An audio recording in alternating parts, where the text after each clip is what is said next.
Dion Services financiers présente les conseils éclairés. Tout d'abord, il est bon de se rappeler qu'on cherche à sauver de l'argent, augmenter sa capacité d'achat et générer de la valeur avec le crédit. Pour y arriver, le premier principe consiste à connaître et à prendre en compte le coût du crédit, non seulement dans votre décision de contracter un prêt ou non, mais dans votre vie en général.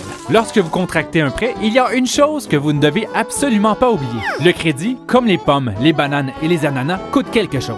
Lorsque vous obtenez du crédit, vous n'avez pas seulement emprunté de l'argent. Vous devez payer pour emprunter de l'argent. Si vous comparez le prix des pommes et des bananes lorsque vous êtes à l'épicerie, pourquoi ne le faites-vous pas avec votre crédit? Les 5 éléments suivants font varier le coût de votre crédit. Le montant emprunté, la durée de l'emprunt, le taux d'intérêt, les modalités particulières, les frais de gestion. Prenons exemple sur Joseph qui s'achète 20 sacs de pommes pour 5 000 $.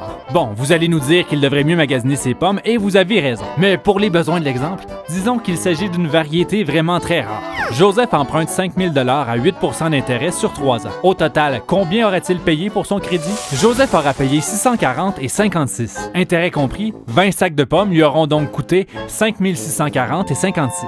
Jusqu'ici, ça va. Voyons maintenant combien de sacs de pommes Joseph aurait pu s'acheter avec l'argent que lui a coûté son crédit.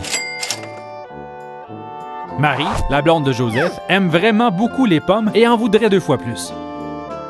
Joseph achète donc 40 sacs de pommes pour 10 000 $, toujours à 8 % sur 3 ans. Intérêt compris, ces 40 sacs de pommes lui auront donc coûté 11 281 et 13. Joseph veut baisser son paiement mensuel, alors il décide de prendre le prêt sur 5 ans et non 3 ans. Il aura alors payé son crédit 2 165 et 92 et ces 40 sacs de pommes lui auront coûté 12 165 et 92. C'est 884 et 79 de plus que s'il les avait payés sur 3 ans. Joseph préférait finalement les ananas. Il s'agit d'un marché risqué, c'est bien connu. Le prêteur accepte quand même de financer son projet, mais à un taux d'intérêt de 12 % sur 5 ans. Joseph paiera alors 3 346 et 77 pour son crédit, ce qui lui coûte 1 180 et 85 de plus que s'il avait acheté des pommes à 8 % d'intérêt.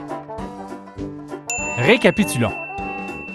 5 000 $ sur 3 ans à 8 %, 640 et 56 de coût pour le crédit. 10 000 $ sur 3 ans à 8 %, 1281 et 13 de coût pour le crédit. 10 000 $ sur 5 ans à 8 %, 2 165 et 92 de coût pour le crédit.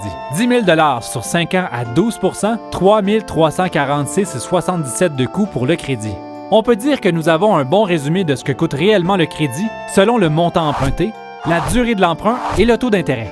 Notez qu'il n'y a pas de bon ou de mauvais choix. Ça dépend avant tout des moyens financiers de Joseph, de son niveau d'amour pour les fruits et de la vitesse avec laquelle il veut mettre la main dessus. Et oui, c'est ça, le coût du crédit. Vous allez dire qu'on n'a pas abordé la question des modalités particulières ni des frais de gestion. C'est simple, ces 2 éléments doivent être abordés avec votre prêteur lors de la négociation de votre emprunt.